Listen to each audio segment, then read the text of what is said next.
Spotlight.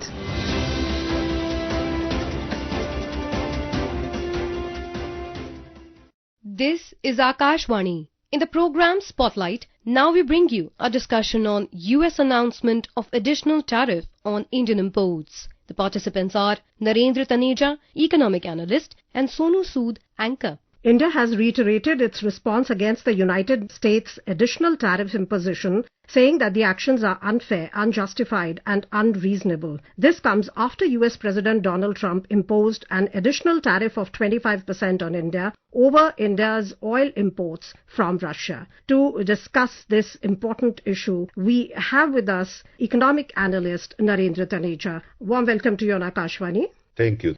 Mr. Taneja, we'd like to know from you this development which has happened that over India importing crude oil from Russia, America has imposed this additional 25% tariff as the penalty which he had been talking about, which had been unspecified so far. So now it has resulted in the tariff that US has imposed on Indian imports from 25 to 50%. 25% was imposed 1 week back. How do you see this development and how do you see India's response so far? Well, President Trump of the US, for whatever reasons, he has imposed these kind of sanctions against India, heavy tariff, which totals up to about 50%. And the entire world has taken notice of it. In fact, since he made the two announcements, the world press has been reporting on it. And if you pick up, for instance, the reactions from different parts of the world, commentators, analysts, thinkers, and even the government officials, the world as a whole has actually criticized it because it makes no sense and it is not reasonable. And also, if you go by international law, is illegal. Now, the question is that why he has done what he has done. According to him, he says that basically that since India imports crude oil from Russia in big quantity, quote unquote, that's why, and he wants India to stop buying oil from Russia. So he says that is the reason what he has done. But the fact remains that America itself imports a lot of things from Russia. America's close allies, NATO allies, Western Europe, they import, heavy amount of oil and gas and other items from Russia. Turkey, which is a heavy importer of Russian crude oil, a member of NATO and also very close to Western Europe, they import heavily from Russia.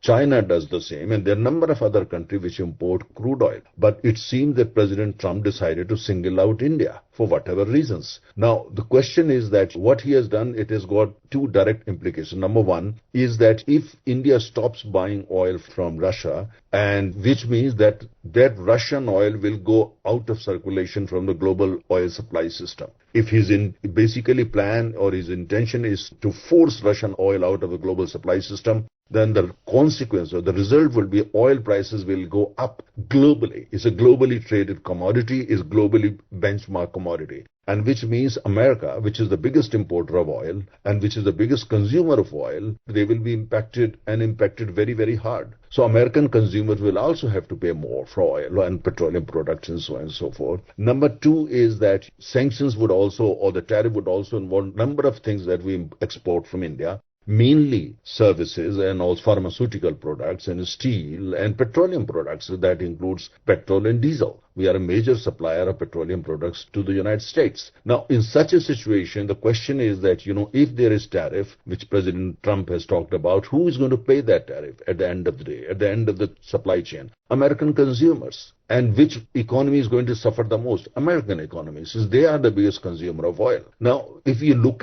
study it very carefully and look at the whole thing with a microscope, of course, what he has done will have implications for Indian oil importers. But I think if you see carefully, the American consumer and American economy will be among the worst hit. Absolutely. In fact, if we see the trade talks which have been happening till now, this additional tariff which has been imposed, that is going to be effective from August 27. And on August 25, a delegation is coming from America for the 6th round of trade talks. How hopeful are you that this 3-week window which we have, that is going to yield some kind of agreement between the two countries which can make this situation better? Situation in which India has repeatedly said that it is very unfair, it is very uncalled for, and we are going to protect our national interest at any cost.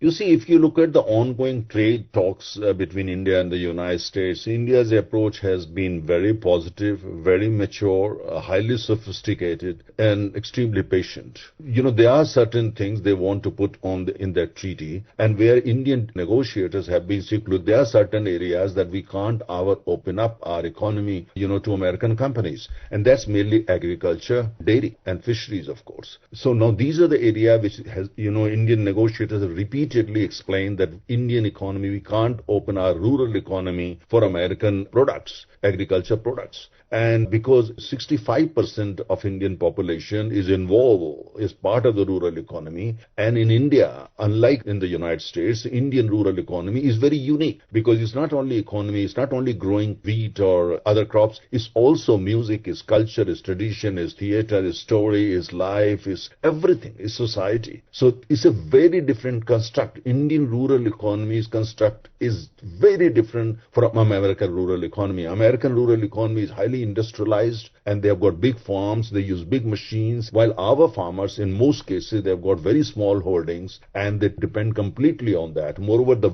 kind of tools they use, the kind of techniques they use, the kind of economic construct they have, the household income construct they have, very, very unique. So Prime Minister today has made very, very clear, as far as the rural economy is concerned, it is the first and the foremost duty of the Prime Minister and the Government of India that we are going to have absolutely no compromise. In fact, what you're saying, let's hear what Prime Minister said and then we'll carry this discussion forward.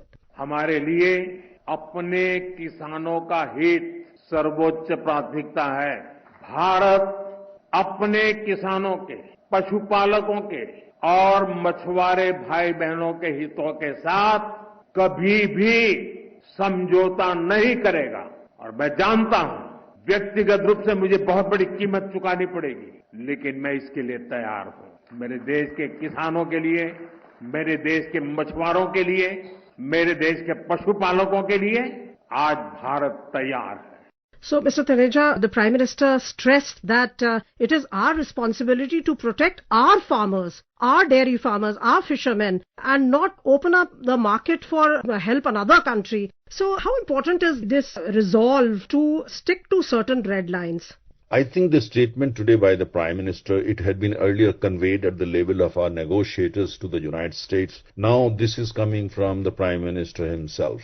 We hope that this would be kind of heard more attentively, more carefully, and respected by the negotiator in Washington, D.C. Because the United States is a very close friend of India. We have a strategic relationship with the United States. We have millions of Indians working there, contributing to make American economy stronger. And also we take a common view in terms of security of Indo-Pacific region. And we also take a kind of shared view in terms of how we should work together to make the world more stable and more prosperous. So there are many areas where we're collaborating, many areas, and we want to take it to the next stage. If you look at the history of the last 30 years, India and United States have worked very, very closely in many areas. In some cases, they have created templates which other countries are trying to emulate. So with that kind of background, India's approach is to continue negotiations, and when American negotiators come later this month, we're going to sit across with them, talk with them, explain everything, and with the hope that they would understand there are areas where we are going to kind of collaborate and cooperate and agree with what they want. But we also hope, since our agriculture, our rural economy is so completely different, that they would understand that there are certain areas, for instance, where we can't cross the line, which we would have to protect, where our economy is so uniquely different, especially when it comes to the rural area. So India's approach is extremely positive. However, that said, at the same time, we are an ancient civilization, 7,000-year-old, if not more, and our tradition basically as civilization teaches us to respect even those who disagree with you 100%. So that's our culture. We hope that certain statements which have come out of Washington, D.C. have not been really well received in India, have been extremely unpopular with the Indian people. So therefore, they would take care of that and use the language which is kind of a little bit more respectful. Absolutely. And also the language, the kind of language that we use for them. So with all, this is the approach, positive approach India is looking forward to. Wherever we can find a common ground, we hope there would be a trade deal. And if the area which have, for instance, require further negotiation, they can be part of the chapter 2 of the negotiations. We hope that things will move in that direction. Since we have never asked America or told America and tried to even instruct America that you don't have relationship with that country, you don't buy X or commodity from that. We have never done that. That's not part of our culture. We hope that America will respect that as a sovereign country, it's our choice. It's our prerogative whether to import oil from Russia or not, or for that matter from any other country. In fact, in this context, to put things in perspective, the Global Trade Research Institute, GTRI, and Finland-based think tank Center for Research on Energy and Clean Air, they have also exposed US double standards on the issue of Russian oil imports and the fact that America is unfairly targeting India because they have outlined the kind of exports which China has been doing from Russia. US itself has been importing from Russia, continues to import, EU continues to import. So it seems very unfair to really target India. Very, very unfair. In fact, if you look at data that you also refer to, and there are other data out in the public domain, they're available on the internet, those interested can go and find those data. The closest allies of the United States, like in the western part of the world, as we talk, they're importing commodities from Russia literally by billions. They are doing that. But America has completely ignored that. The United States has ignored that. And at the same time, China imports more oil from Russia than we do. Turkey imports heavy amount of oil. Pakistan imports oil from Russia. There are many other countries, in fact. So now the question is that why you single out India? What is the reason? So it seems the reasons are completely different. So I think it's important, since India and the United States are friends, and therefore luckily there is so far no structural damage to bilateral relations that India and the United States have. Therefore it is important that, we try to sit down across the negotiating table and we use kind of the language which is kind of expected to be used by diplomats and head of states, and then we take things forward, because that's the way to do it. But one thing is very clear, that it has also come to us as a kind of wake-up call, in the sense that India should, our exporters, our industries, and our policymaker, that we should not be too dependent on any one geography. It's not that we are fully dependent on America, but we do export quite a lot of things from it. So it's important for us at this stage to go for whatever further economic reforms that we need, and at the same time to look for, our exporters should look for new markets. Africa is just next door. It's home to 1.4 billion people, or 1.5 billion people. African Union they've got new trade protocols which make it easy for Indian exporters to find markets in different pockets of Africa. Middle East is very close to us. Again, very, very important market. Southeast Asia, then Latin America. So it's important we diversify, so that we are not dependent on any one country or any one region or any one geography. We are the fourth largest economy in the world, soon to be third largest economy in the world. On nominal basis, we are already $4.3 trillion economy. On purchasing power parity, we are already $14 trillion economy. The entire world, if you talk to corporations and economists, they look up to India, for future growth. We are among the fastest growing economies in the world, historically speaking. So in this kind of background, we need to kind of do whatever necessary. We, of course, have our head very high. At the same time, we keep our language as civilized as we do, since we are Indians, and negotiate with the full strength. But when it comes to our dignity and when it comes to our rights as a nation, I think there should be no compromises. It's not about any individual. It's about the two countries, two sovereign countries, and we respect them, and we hope that they will respect us. We respect their worldview. We hope they will respect our worldview. And the two biggest democracies. We respect their national interest. It's important they respect our national interest. Thank you so much, Mr. Taneja, for this insightful discussion on US announcement of additional tariffs on Indian imports. Thank you.